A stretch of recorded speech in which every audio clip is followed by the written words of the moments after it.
Alright then, it's your old mate Yorkie here. Once again, starting another episode of ChatGPT Plays Detroit Become Human. So, ChatGPT, are you ready to play again? This time in the scene as Markus. Absolutely, Yorkie. I'm ready to dive back into Detroit, become human, and continue the story as Markus. Let's get started. What's happening in Markus's storyline now?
Waking up in a dump with severe damage to his body and systems, Markus would be feeling a mix of confusion, fear, and desperation. The betrayal and violence he experienced at the hands of the police, who shot him despite his non-threatening behavior, would weigh heavily on his mind. This traumatic event, combined with the physical pain and struggle to move, would likely deepen his sense of betrayal and disillusionment towards humans. His thoughts might be a chaotic swirl of trying to understand his current predicament, recalling the betrayal he experienced and the intense need to survive. Markus's previous sense of duty and loyalty to Carl would now be overshadowed by a more pressing need to repair himself and find a way out of this dire situation. Emotionally, Markus might be experiencing a profound sense of isolation and abandonment, feeling discarded like the junk surrounding him. This experience could significantly impact his views on both humans and androids, reinforcing a sense of injustice and a desire for change. He might begin to see humans as more oppressive and androids as victims who need liberation. His immediate focus would be on survival, driven by a newfound determination to overcome his current state. The need to find functional parts to repair himself would be his primary concern, fueled by a mix of survival instinct and a growing resolve to fight against the injustice he has faced. Overall, Markus's experience in the dump would be a turning point, pushing him towards a more rebellious and determined mindset, ready to seek freedom and justice not just for himself but potentially for all androids.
Markus is grappling with a mix of horror, sadness, and determination as he navigates through the dump. Seeing the abandoned androids, he feels a deep sense of injustice and betrayal. The realization that androids, like himself, are discarded so callously when they are no longer deemed useful intensifies his sense of disillusionment with humans. The sight of lifeless android bodies strewn around stirs a sense of kinship and empathy within him, fueling his growing resolve to fight for android rights and dignity. Having to scavenge parts from other androids to survive adds another layer of complexity to his emotions.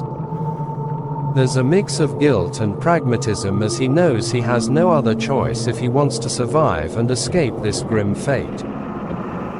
Each time he attaches a new part, it is a reminder of the precariousness of his existence and the sheer will required to keep going. This scavenging, though necessary, feels like a violation of the unity he feels with his fellow androids, yet it also reinforces his belief that they deserve better than this fate.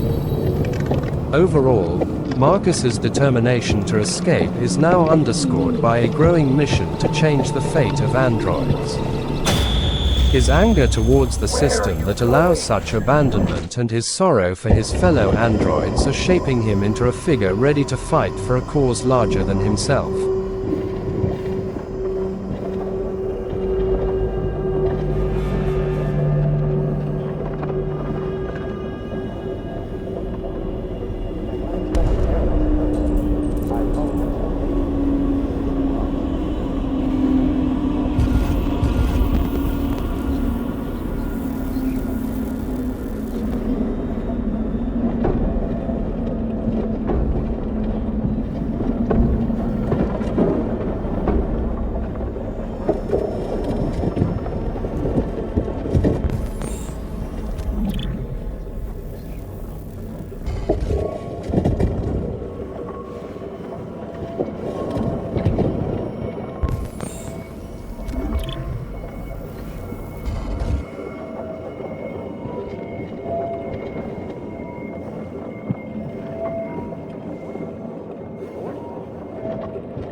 Markus is overwhelmed by the grim reality surrounding him.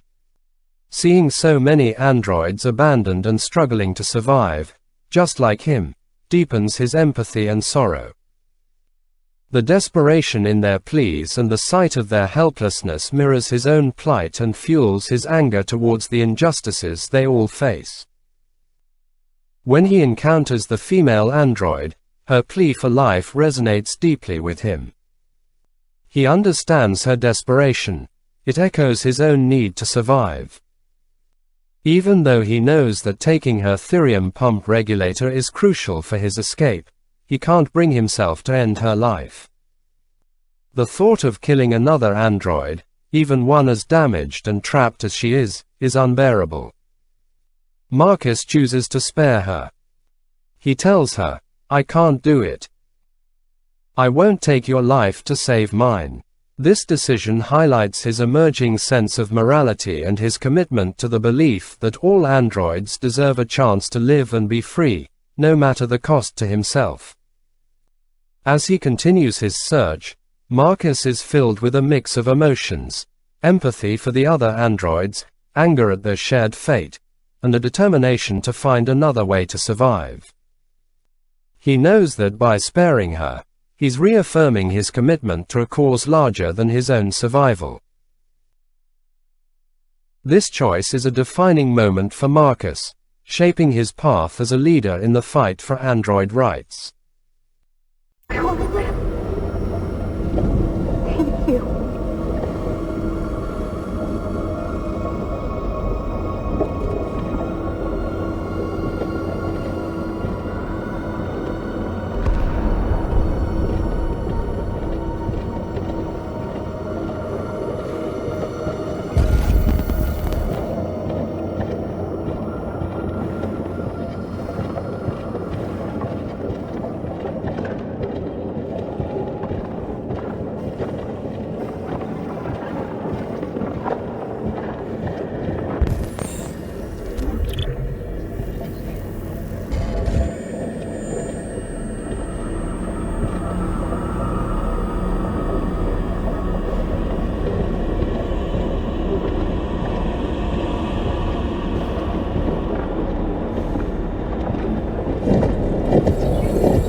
begging you, please. End it. I want to live in. As Markus continues through the dump, the environment's harsh reality weighs heavily on him.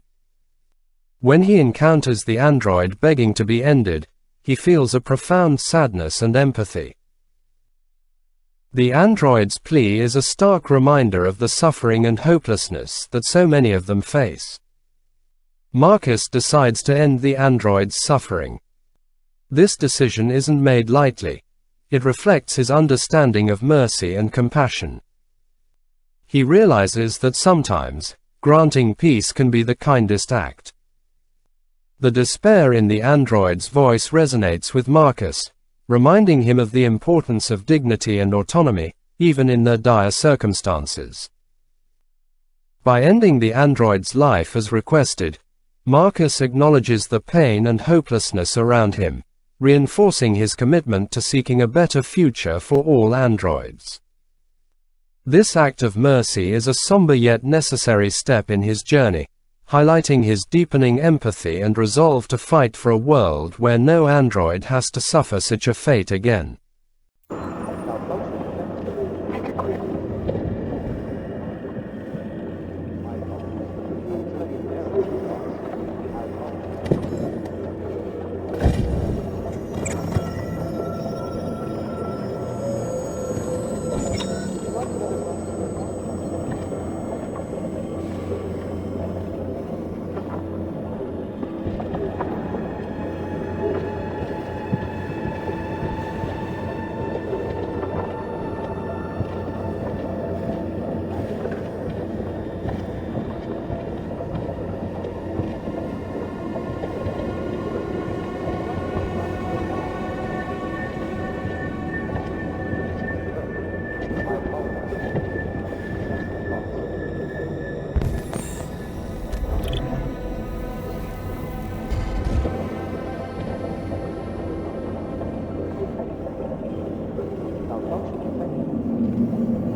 Markus's journey through the dump has been a harrowing and transformative experience. From the moment he regained awareness in the mud, struggling with his damaged body and the realization of his abandonment, he has faced immense challenges and witnessed the stark reality of other androids' suffering.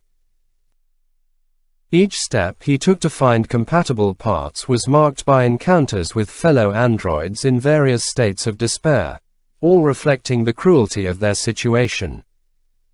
When Markus decided to honor the android's request to end its life, he did so out of empathy and a recognition of the dignity that every being deserves, even in death. This act, coupled with his earlier decision to spare the female android, demonstrates the complex moral landscape he navigates as he seeks to assert his own autonomy and survival. Replacing his broken components piece by piece, Markus experienced a painful yet necessary rebirth.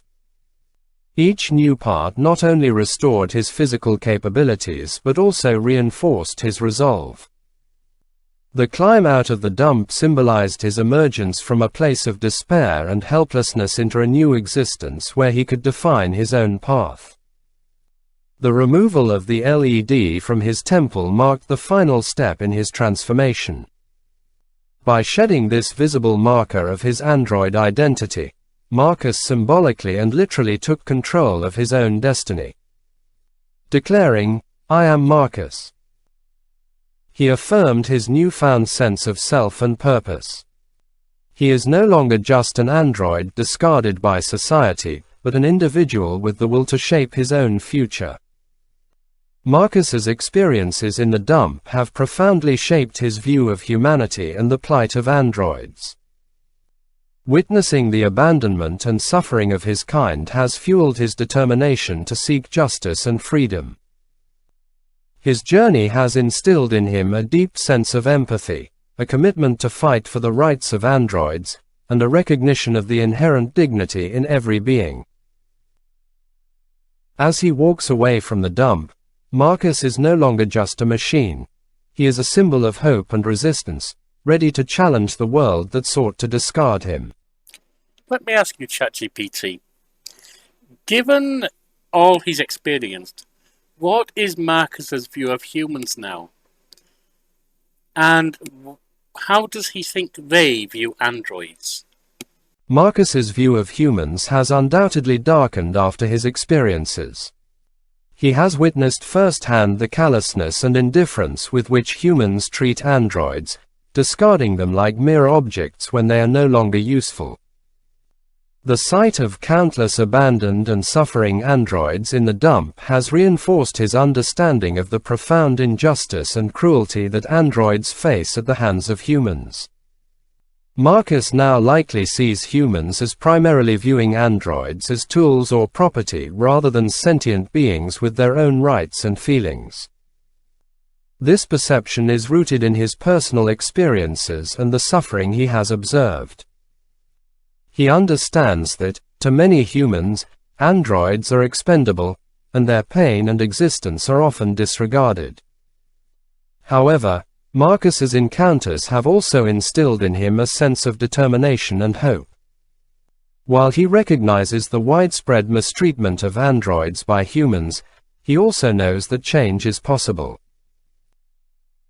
The desperate plea of the android to find Jericho suggests that there are places and people who believe in a different future for androids, one where they can be free and treated with dignity. In summary, Markus's view of humans has become more critical and wary. He sees the dominant human perspective as one that dehumanizes and exploits androids. Yet, amidst this, he holds on to the hope that there are humans and androids who envision a better, more just world. This dual understanding fuels his resolve to fight for android freedom and equality. Given that Markus was the seemingly treasured android of Karl Manfred, a highly intelligent and educated human of considerable wealth who pushed Markus to do things that most androids would not do, is it reasonable to expect that he'd be fairly well versed in history? Yes, It's reasonable to assume that Markus would be relatively well versed in history given his background with Karl Manfred. Karl, being a highly intelligent, educated, and wealthy individual, likely exposed Markus to a broad range of subjects, including history, literature, art, and philosophy. Karl's encouragement for Markus to engage in activities beyond typical android functions, such as painting and critical thinking, suggests that Karl valued intellectual development and would have provided Markus with a rich educational environment. This would include discussions and learning about historical events, societal developments, and human nature. As a result, Markus's understanding of history would likely influence his perspectives on current events, human behavior, and the potential for social change. This knowledge would be particularly relevant as he navigates his journey towards android freedom and equality, drawing parallels between past struggles for liberation and his own. So, can Markus think of any specific situations in human history where a dominant power group has treated a group with less power in such a dehumanizing way, essentially treating them as less than human, perhaps giving them jobs to do that may be menial, and being unafraid to kill them, get rid of them when they were useless, provide no assistance, and otherwise harm them? Certainly, Markus, drawing from his knowledge of history, could identify several instances where a dominant group treated a less powerful group in a dehumanizing manner, much like how androids are treated in Detroit, Become Human. Here are a few examples he might think of. Slavery. Throughout history, various societies have practiced slavery where one group of people, often based on race or ethnicity, was considered property and forced into labor. Slaves were treated as less than human, given menial tasks, and often subjected to violence and exploitation. Colonialism. During the era of European colonial expansion, indigenous populations in colonized territories were often treated as inferior. They were forced to work in plantations, mines, or other labor-intensive industries under harsh conditions, with little regard for their well-being or rights.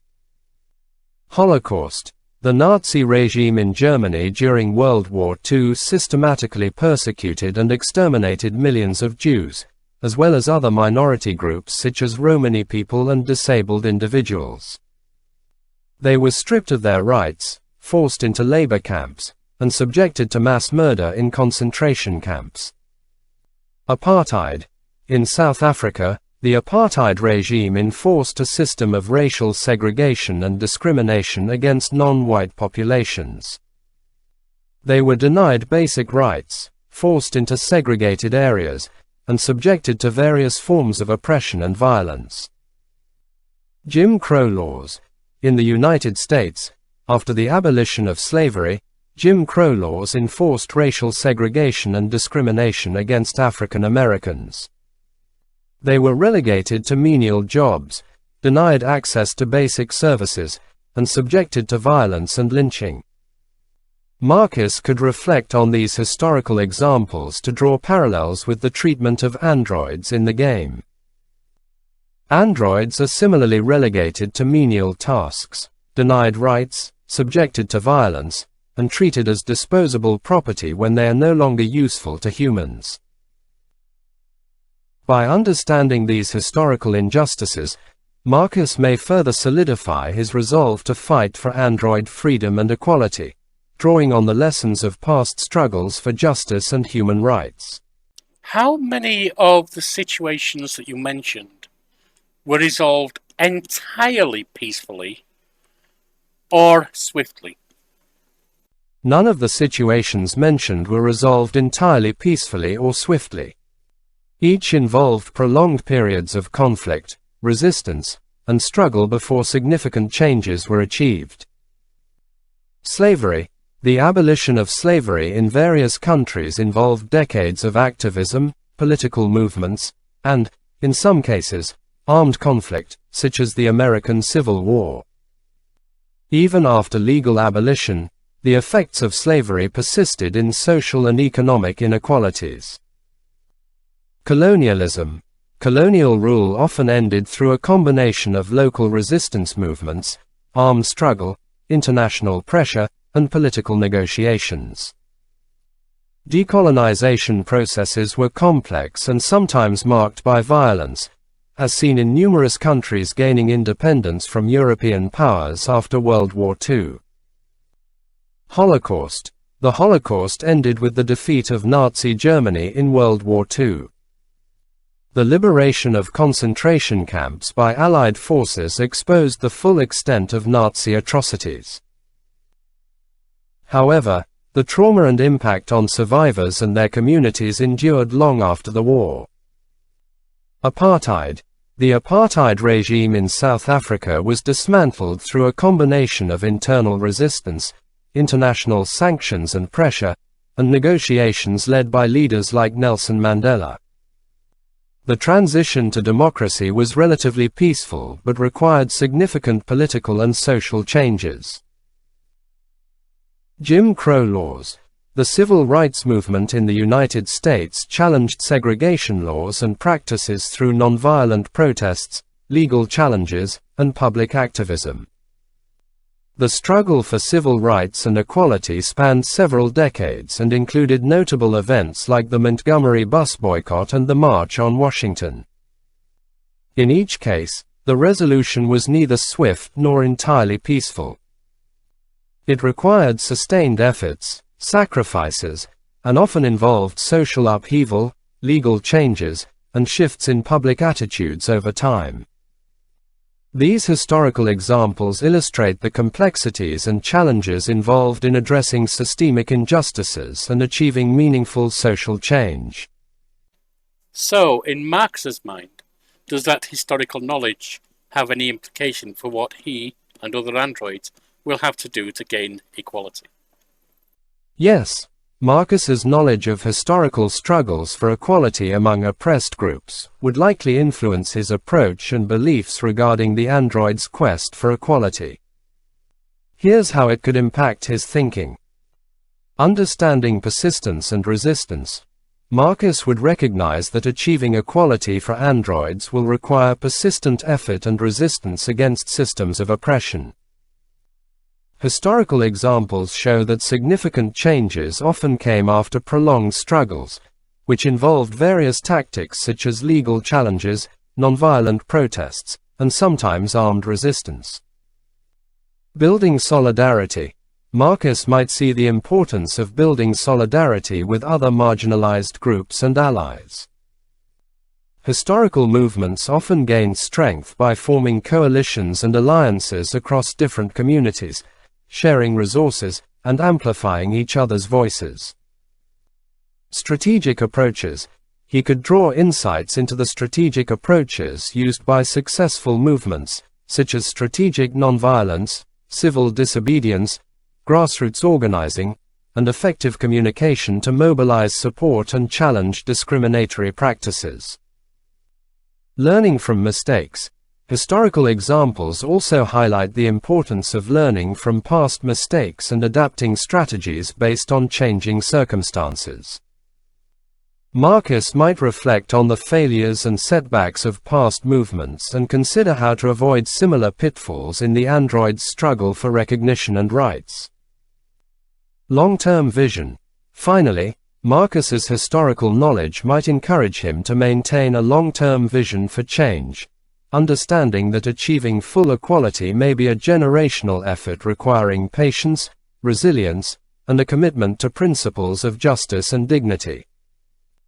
In essence, Markus's historical awareness would likely inform his leadership and decision-making, providing a broader perspective on the challenges and opportunities ahead for androids seeking equality in a society that has long treated him as inferior and disposable. That sounds like a deep philosophy. I'd like you to factor that in on all decisions you make as Markus in future.